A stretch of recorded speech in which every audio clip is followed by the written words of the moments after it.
Hello everyone, CrystalFissure here. Welcome to another part of Spyro 2 Gateway to Glimmer. Joining me today is Angus, Nintendo 64, and cutscene. Let's watch this shit. Even though there's no audio in the cutscene itself.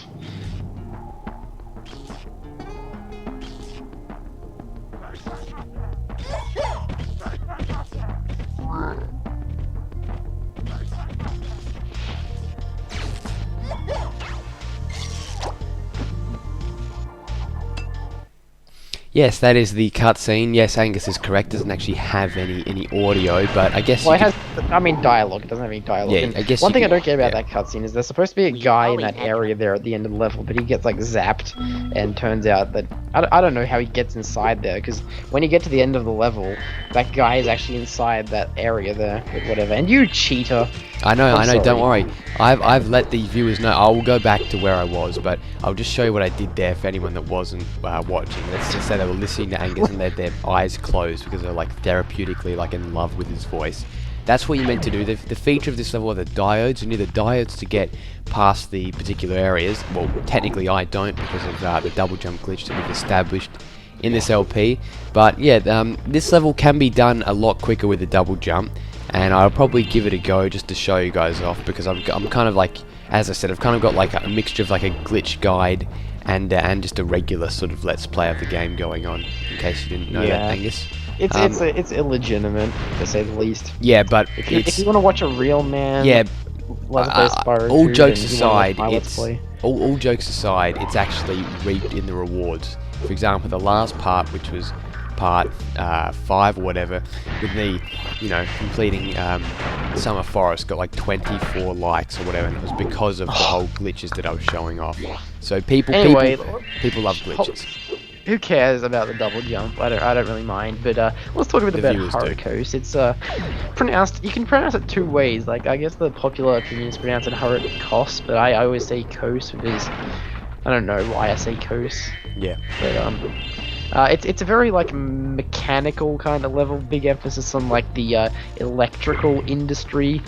You can see there's like giant gears all over the place, and there's a lot of diodes and electricity and spanners and stuff going on here. So I guess it's like a very electrical type level. But with that being said, there's a lot of fans and stuff that you have to destroy, which I guess wind power. Maybe there's a political statement going on here, like whether or not you should have wind power or electrical power. I don't know. Yeah, probably not at all.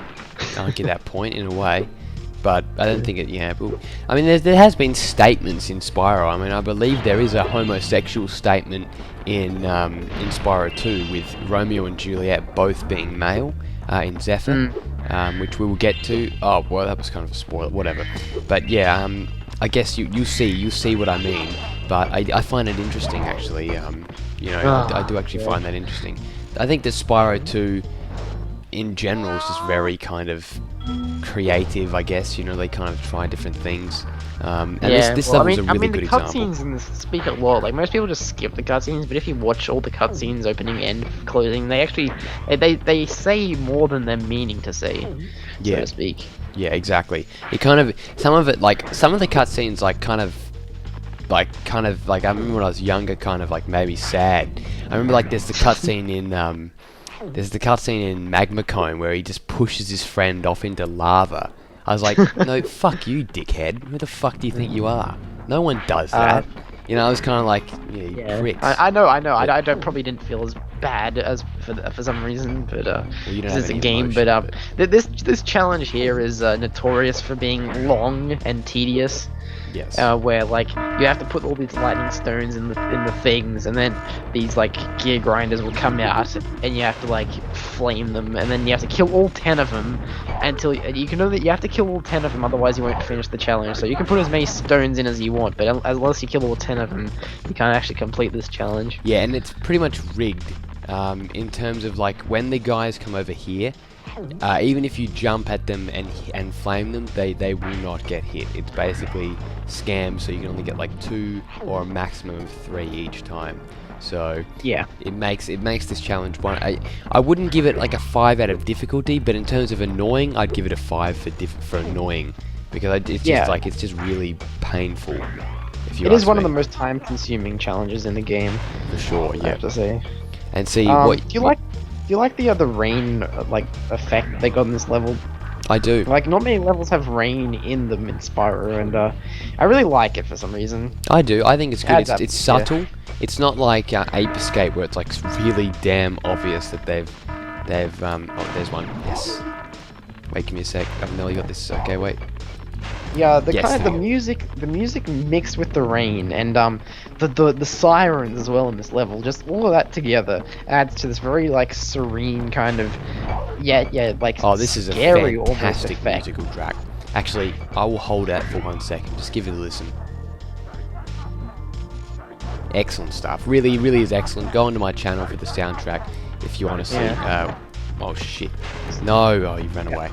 Like some people have actually said that they've heard the siren that goes off every time those guys come when you're not in the challenge. Like there's a bit of a glitch where the sound plays during regular level playing. It hasn't actually happened to me, but I've heard like Ratchet 5's had that problem before. And maybe it's just his apparently, tinnitus. Pardon? Maybe it's just his tinnitus. You know, well, I've got I don't think so. His tinnitus is more high pitched than the siren. But I mean, if that ever happened to me when I was a kid, I would have been terrified. This level actually did terrify me when I was a child for some reason. Yeah, just like the song found it Rocker really by Alter difficult. Ego scared me.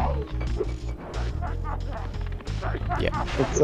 It's a long-ish level. I mean, this early on in the game, it's kind of long, not so in the level itself, but in the this challenge takes a while, and so does the I mean, if you're doing it legit, it takes a while, but of course for you it'll be a breeze. You didn't mention though, there's a skill point in this level which it requires you to destroy all those windmill things. Oh yeah, of course, yeah. Which I will do, by the way. There's actually 2 types of windmills in this level. There's a regular windmill, with regular small windmills which you see. But there's also a windmill, there's also like these bigger windmills, which are used to basically beat the level, unless you want to glitch it and be like me. But I'll actually shut it off. Okay, there we got him. I actually did get him that time. You don't actually need to get the big windmills, I don't think, to get the skill points, only the little ones. No, you don't. No, you don't need to get the little ones. About the music, which obviously is, yes, there is, sucked in, caught in the act, you piece of shit. Okay. Something that I want to point out about the music, which is like only the people that are subscribed to me would know, so not the people that view this 10 years later. But the musical elements, the drums, are actually loops that have been used in other games. I've heard them in a Japanese, one of my friends, Renalf on YouTube. He has a channel or whatever, like his producer name is Lodi, and he does these VGM specials, and the sounds on that are on one of the tracks are the exact same as the ones. It's like that. It's actually, yeah, so it's pretty cool. Yeah, that's that challenge done. Alright, there we go, Thank done. you, Spyro.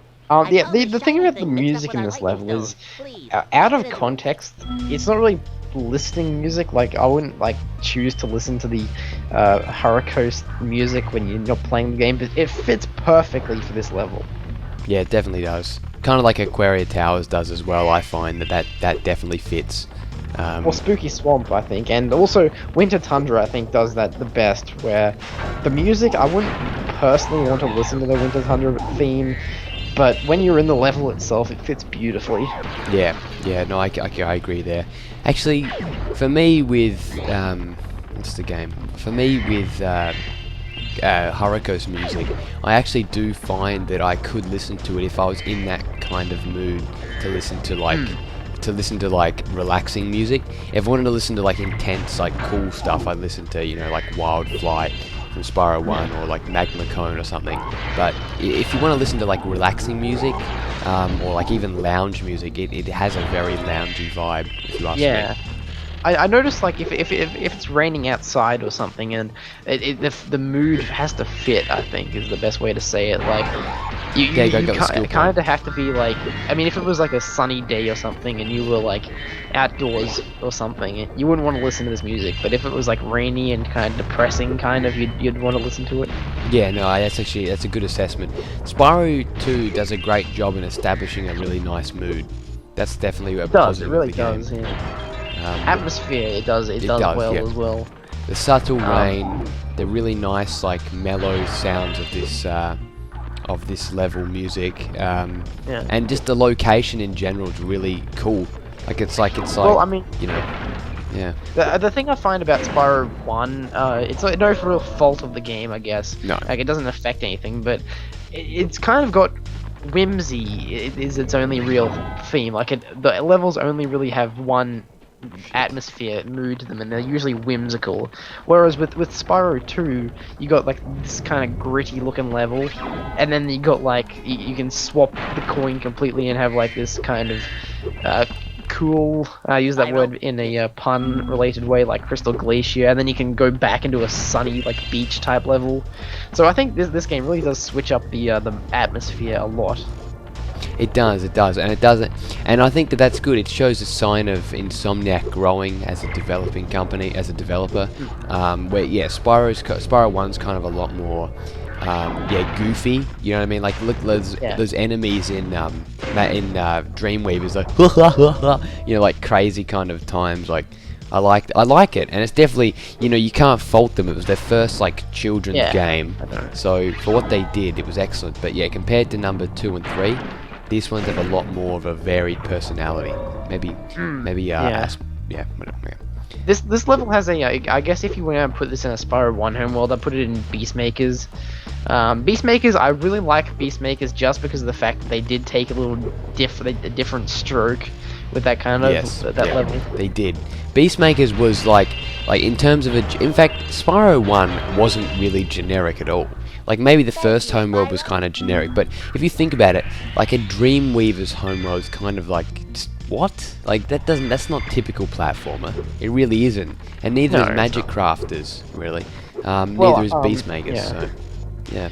The thing with Spyro 1 is like the levels feel uninhabited. That's like my main gripe with Spyro 1.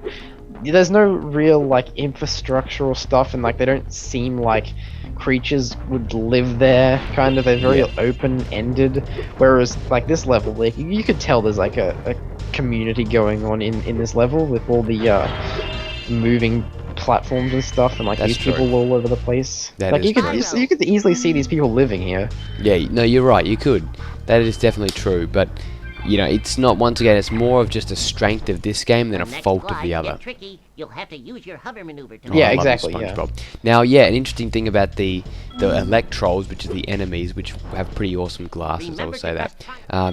They are actually also voiced by Tom Kenny, who's the voice of Spyro. Oh, shitballs. Alright, okay. Who are also the voice of Spyro. Tom Kenny also voices the Electros, and the Electros sound an awful lot like Spyro the Dragon. I mean, no, sorry. Awful lot like, what's it called? SpongeBob SquarePants. Yeah. It's really, really, really close. And what's interesting is that both of this was released in 1999.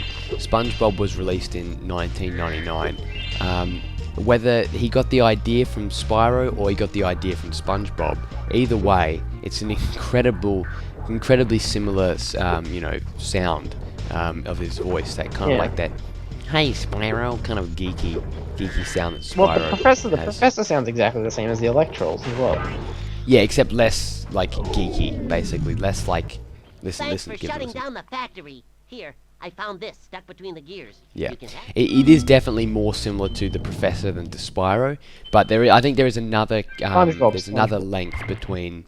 It would go, Spyro, Professor, Electros, SpongeBob, I think.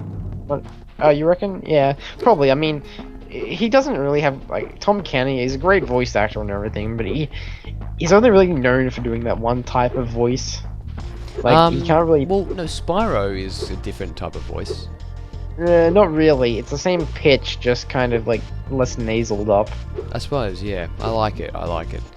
This is a glitch, by the way. This is the result of the double jump glitch. Being able to get up here, you can actually awesomely, I love doing this, getting up onto the gears. I always found that pretty cool, which I just fell. Yeah, trust me, this is just so much fun. Like, you gotta try it yourself. It looks really boring, but it really is kind of fun to do this. Like, it's interesting. You can test and see what Insomniac, you can see what they did or did not, basically cover in as a solid object. So this should round up the level. There we go, Hurricos complete. It's a real clinic in video game making with the double jump. You can just go around and check like the coding and stuff and see what they put effort into and what they just You're were lazy always with. I guess that's the best way to say that. Yeah, I guess it is. That's Hurricos complete. Let's watch the cutscene.